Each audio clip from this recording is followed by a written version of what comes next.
Okay, it's 8 o'clock, so we'll call the meeting to order. Yeah. Can we get approval of the agenda? Is there a second? Yes. Second. Any discussion? All in favor? Any opposed? Public comment? Okay, hearing none, consideration of design committee's recommendation for the approval of the Elks facade grant. Barry? I guess I will talk to that. At our meeting last Thursday, the design committee had a presentation from the Elks as well as reviewing their facade grant application.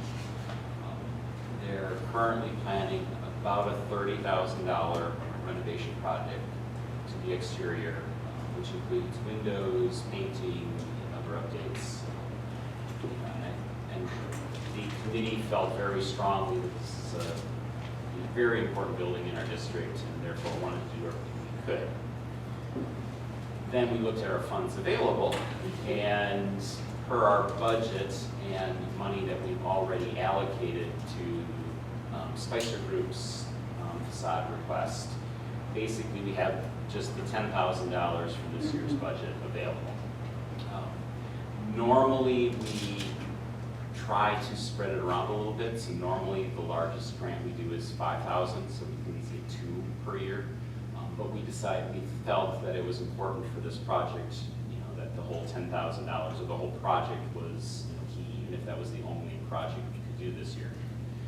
So, but given how the facade grant works, it's a 50% match, so they were kind of requesting like up to $15,000 to cover their whole project.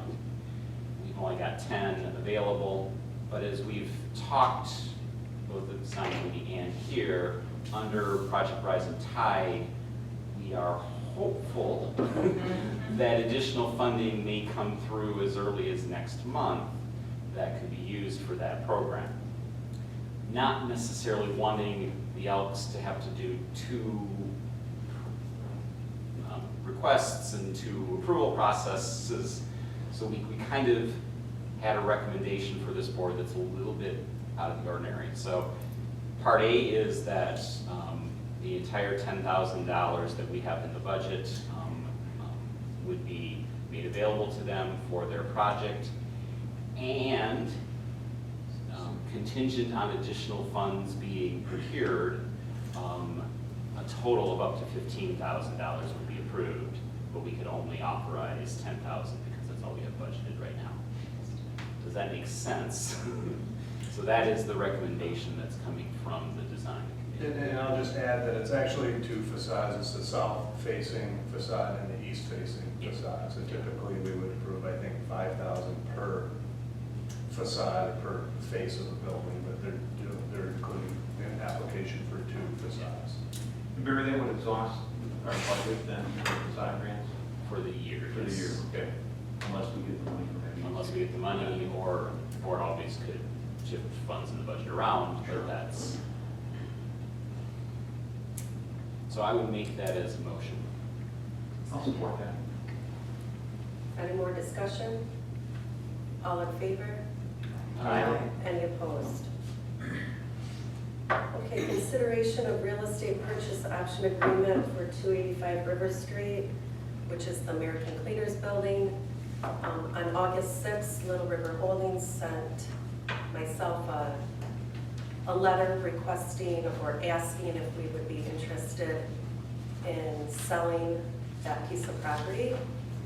So they have a project in mind which is very conceptual, but all they would like from us is that we give Caitlin some direction on the purchase of the sale, and that we're interested in possibly selling it to them. I guess I'll start off, and as I typically sometimes do in this committee, I talk a little bit. But I feel that a little bit of the historical context is important here as to why we even own this property, what our, as a group, what our goals have been over a period of time. And I'm going to start going back probably 6 to 8 years ago, a couple iterations of our strategic plan ago.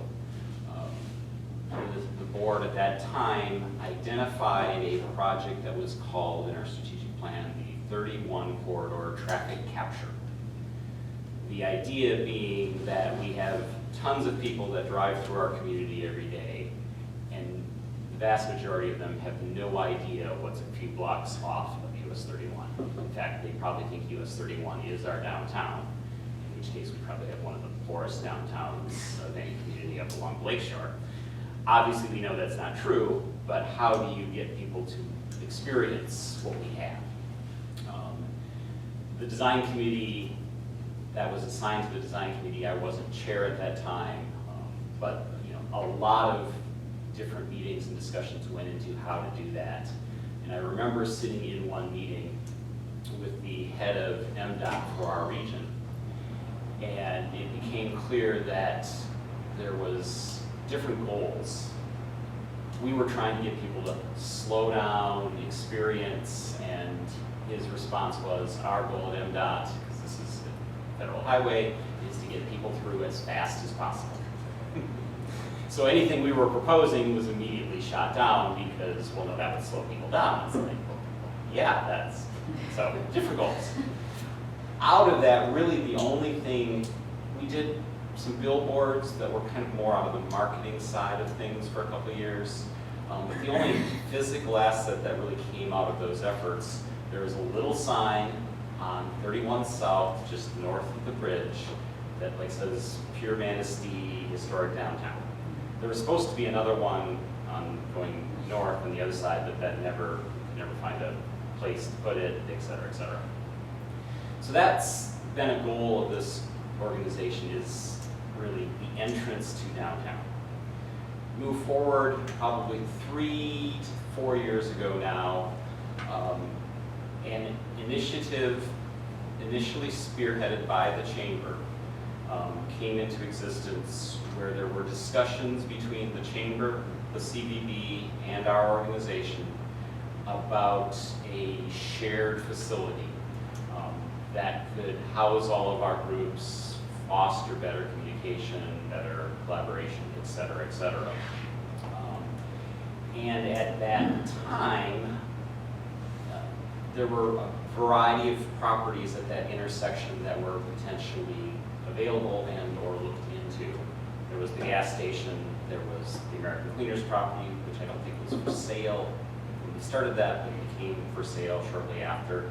And then the House of Flavors parcel of the Tri-Bones also was part of some of those talks.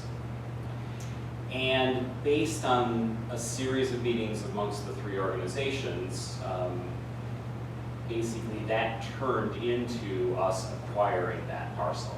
It's kind of a first step of, well, we're serious about this, owning something that we can then foster its future becomes part of that. So that then became the seed for why we started looking at purchasing a piece of property.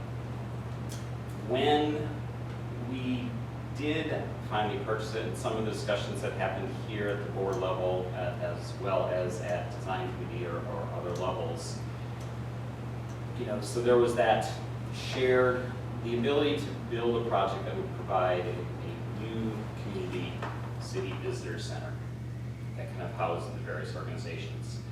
But in addition to that, we talked about this last week at the design committee, just making sure that it's not just my recollection of things, but that I'm trying to remember things more broadly, is that some of the goals in our acquisition of that parcel were essentially threefold. One, if you own something, you then actually have some ability to foster its future. And that was actually a belief that this board had when we originally acquired the Vogue Theater.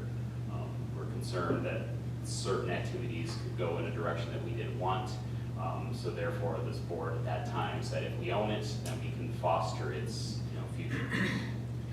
Two, as it kind of relates back to US 31 traffic capture, what can we do to enhance the gateway to our downtown?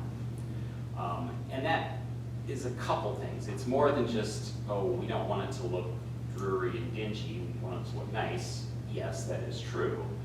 But we also want it to be somehow visible, so improving it such that people are aware that there's a downtown there.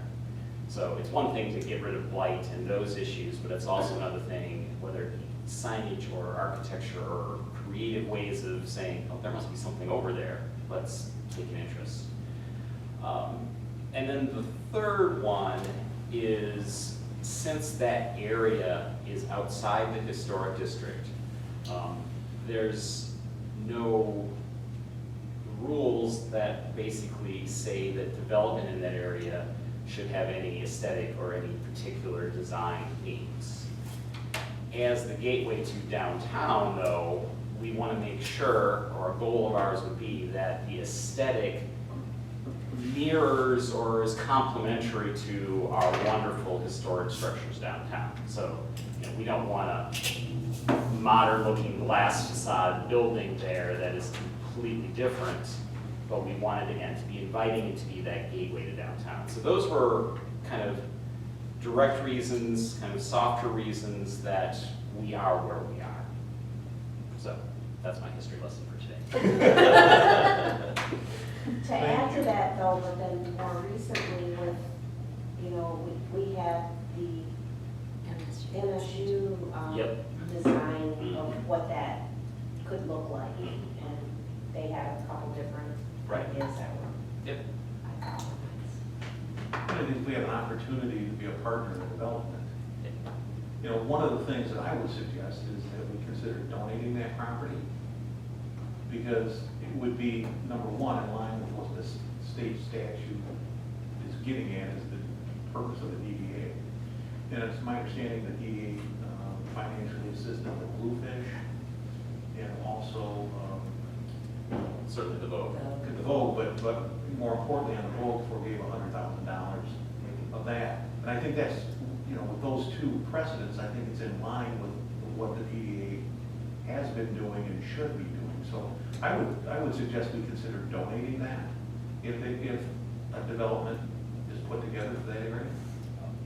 I think, I hear what you're saying, and of course, I wasn't here for the vote and stuff, but it's like you had those design plans in front of you, and knew what they're. I wasn't. Well, so as it related to the vote, Barry again. Barry was the only one here, I think, There- for the You're vote. better than Mark Federer. there ultimately, yes, there were design plans, there was a nonprofit in place. I think that's a slight difference here because I don't know the status of the entity that we're working with as far as it relates to that. But there were plans, there was a direction, and also the way ultimately that was negotiated is I think it was actually $200,000 forgiven over a period of either 4 or 5 years based on them achieving milestones that met our goals. And basically the milestones weren't heavy, but it was, you will be operating as a theater for X days per year. And the first year that was like 30 or something, but then, became, more. And as they met those milestones, although they didn't the first year, so we extended it because they were working, it just didn't happen on the time frame. So with that as an example, I agree with that I'd certainly be willing to entertain that. But again, as long as our goals are also being met in however an agreement is ultimately structured. And I think we could probably, in my mind, develop some kind of benchmark similar to what the DD did with the vote, whatever. Maybe if we agree on a purchase price, and that's held in abeyance, and over a whatever time period, if you get this, that, or whatever, it's taken off maybe in whatever increments to the point where you get zeroed out. So if you don't meet, then you have to pay us something, but if you meet it, it's free and clear. And then the other kind of caveat would be that if it was donated, that and the development goes forward, they take care of taking down the buildings or obviously any of them other environmental.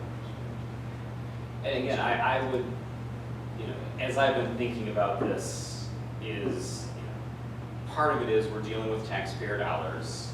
And again, since I don't know technically the status of the organization, I'm going to say a for-profit entity. So I think we need to be careful about donating to a for-profit entity without, again, accomplishing taxpayer goals. But, having said that, in my mind, there's like, a range of different possibilities. We could potentially sell it at a profit and say, do it whatever you want. We'll take that profit and then reinvest that in other ways. So no strings, here you go. Is that what we want to do? I don't know, but there's a dollar amount out there that would make sense. There's, recovering our costs and basically saying, here's some lower hanging fruit goals, do that. And then there's, we really see you as a partner in this. We'll be willing to, contribute this at no cost to you, but our expectations are going to be higher. So I think there's a range there, and I think any of those are possibilities.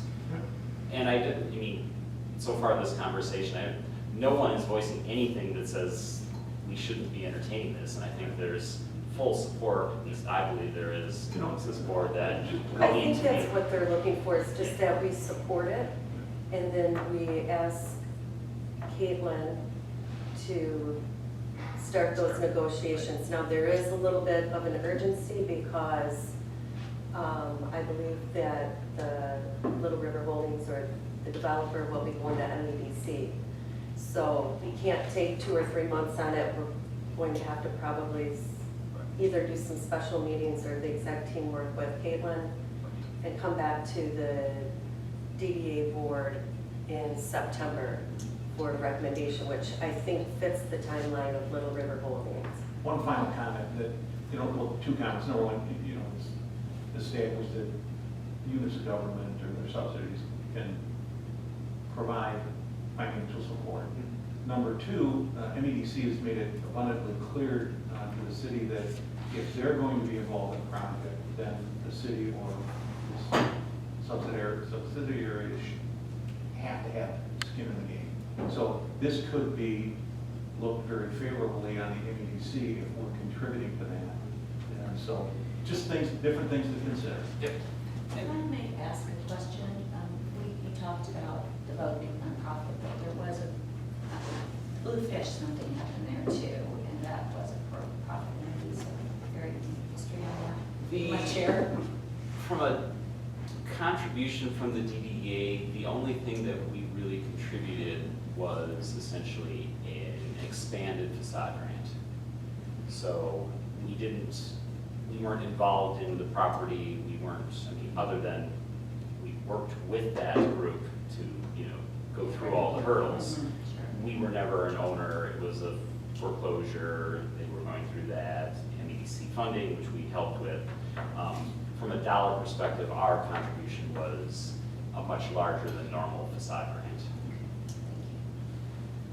The one more thing I'll say is that I think it's important for us to have had this conversation because I think it's important for the developer to hear what our consensus thoughts are, and also whoever we're going to assign to kind of work on the details, which I'm assuming will be Caitlin, that she knows where the board is and their thoughts so that, she's not hearing 5 different stories from 5 different, board members, that she can actually kind of move forward and negotiate in good faith.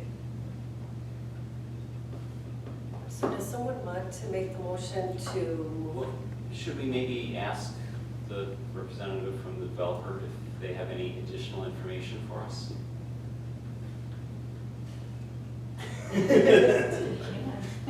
They're not looking like they want to jump up, so I just want to make sure that they have an opportunity if they want to say anything. I think it's very conceptual, so at this time, they're just looking for our approval, like I said, to support or look at the option of selling it to them. I would just make a motion that we allow Caitlin to meet with Little River Holdings and come back with some kind of an agreement that is acceptable to Little Rivers and could be acceptable to our board based on what we've heard here today. And it will be all contingent on if things move forward. You have that back for the September meeting. discussion? So signing that contract and doing all that in September still is a good time frame for it? Yeah. Okay. And for clarification, what we're voting on is for Caitlin just to meet with the River Holdings at this time, correct? Yeah. We come back with, Negotiations. Okay. And to get So we're not voting to approve this project? No. No. All right. that was not my intent. My No. intent was to have that meeting come back with some concept Okay. that Caitlin could present. Thank you for the clarification. Any more discussion? All in favor? Aye. Any opposed? Okay. No old business, no new business, public comment? Hearing none, board comment? Can I get a motion for adjournment? So moved. Support. Thank you, everybody. You support us? Go back to that. Oh, it's bad, will you second?